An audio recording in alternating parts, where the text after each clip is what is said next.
Plantar fasciitis and pes planus are disabilities that can get you a VA rating of 50% combined, but they only account for 3% of all musculoskeletal claims.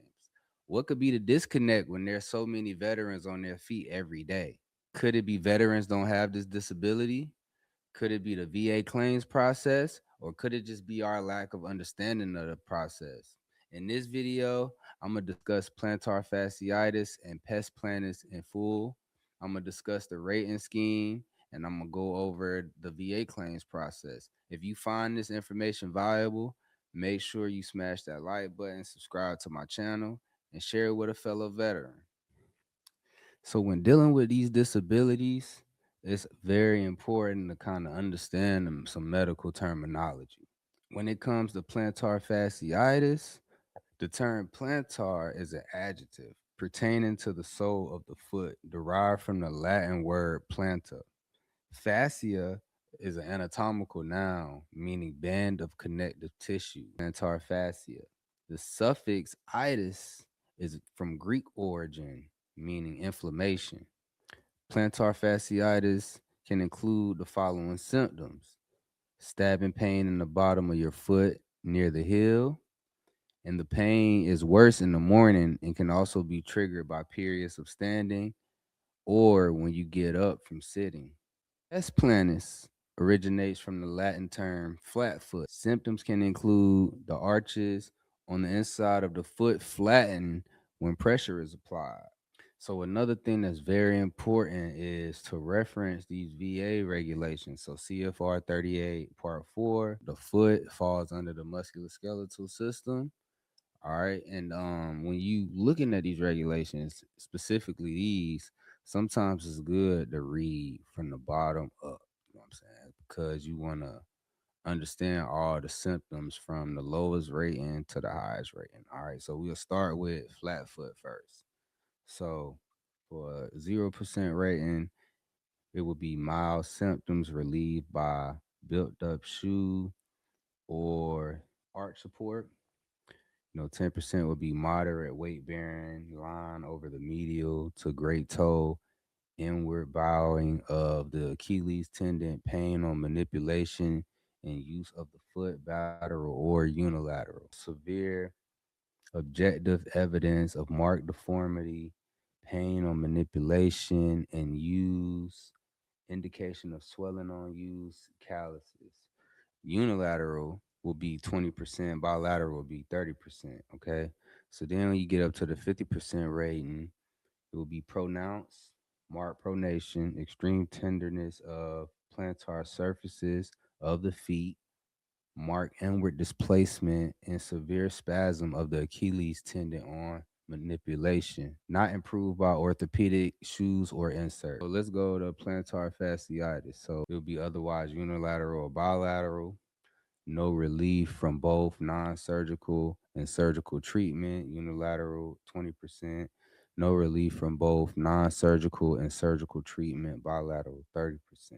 There's a such thing as pyramid, where different ratings can't be combined. You can't combine ratings, but for the feet, it's something different. For compensable muscle group injuries, which are in the same anatomical region but do not act on the same joint, the evaluation for the most severely injured muscle group will be increased by one level and used as the combined evaluation for the affected muscle groups. So that pretty much means you got two injuries in the same region, then they're going to combine the highest of the two. So that's very important when it comes to this, right? As you got 30%, that's the highest you can get for plantar fasciitis. And then, flat foot, it can go all the way to 50%. So you combine that, boom, you done landed yourself a 50% rating. Terms and phrases to remember: unilateral means one side, bilateral means two sides, pronounced means noticeable, displacement means out of normal position. So you can upload federal and state records. You can upload private medical treatment records. All of this could be considered evidence for your disability claim. Filing your claim for plantar fasciitis and pes planus. So you would file your claim using the VA Form 21-526EZ. And in this section right here, this will be where you list all your conditions, So you will list plantar fasciitis and pes planus right here, bilateral, bilateral plantar fasciitis or pes plantus or, hypertension or tinnitus or whatever, this is the area where you would fill in the disabilities for your claim. So after you fill that out and you submit your VA claim form to the VA, you'll end up getting back some DBQ forms. So this is pretty much like a questionnaire for each condition that you get. This is like the best rendition I could find. You see, this one's for your ankle. And pretty much they just asking you these questions, about your disability. So let's go over the first one. When did this condition begin?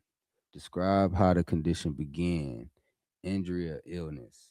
What were the symptoms when the condition began? Have you been treated for this condition? If yes, specify past medications, surgeries, etc. What are your current symptoms? What is your current treatment? For medication, specify name and dosage. So, when you get your DBQ forms, this kind of what you could expect for them to be asking. So once you fill out your DBQ form, you send those out, you're going to get scheduled for a CMP exam, which is going to usually be done by a third party company. You know what I mean? And that's going to pretty much be when you do your physical exam for all your disabilities. You're going to get questioned about them, you're going to get evaluated, your range of motion going to get measured, right? So this form right here is important because this is the DBQ form that the physician fills out. Was the veteran examined in person? Then, section one, diagnosis. You got flat foot, plantar fasciitis, metatarsalgia, arthritis, degenerative arthritis, gout, a whole bunch of different disabilities on this first section. So this would be where the physician go through, fill that out. Describe history of the veteran's foot condition. So this is where your medical history gonna come into play at. Does the veteran report pain of the foot being evaluated on this questionnaire? Either yes or no. Does the veteran report that flare ups impact the function of the foot? Yes or no. Does the veteran report having any functional loss or functional impairment of the joint or extremity being evaluated on this questionnaire, included but not limited to repeated use over time? Yes or no. Does the veteran have pain on use of the foot? Yes or no.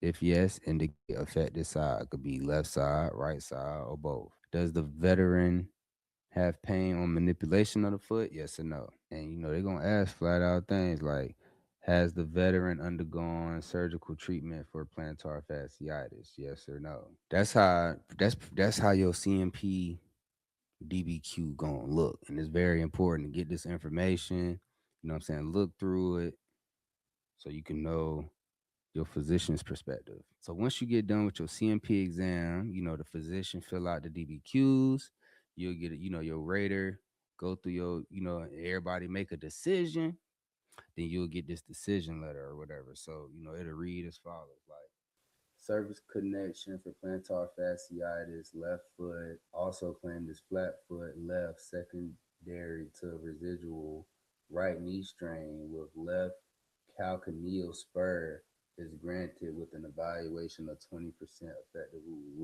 So this pretty much is what it'll look like if they make a decision. They'll show you what your rating was, if you had left, right, secondary to something. It'll tell you what evidence it was based off of. And this is very important too. So you look at this section that says reasons for decision. An evaluation of 20% is assigned from August 9th, 2017. We have assigned a 20% evaluation for your plantar fasciitis left foot based on pain on manipulation of the feet, pain on use of the feet. Additional symptoms include pain on manipulation. So pretty much that just say they got 20% based off pain on manipulation of the left foot. A higher evaluation of 30% is not warranted for acquire flat foot unless the evidence shows unilateral involvement of pronounced symptoms, marked pronation, extreme tenderness of the plantar surfaces of the feet, marked inward displacement, and severe spasms of the Achilles tendon on manipulation, not improved by orthopedic shoes or appliances, or bilateral involvement with several symptoms, objective evidence of marked deformity, pain on manipulation, indication of swelling and calluses. So that pretty much go right back to what I was explaining to y'all in the regulation about what they look for each percent, you know what I'm saying, percent rating. So I hope, that help y'all and give y'all some insight, you know what I'm saying, on these ratings, what the VA look for with the ratings, evidence, the medical terminology, break down the medical terminology, what it means, you know what I'm saying? So I hope that information it all makes sense for y'all.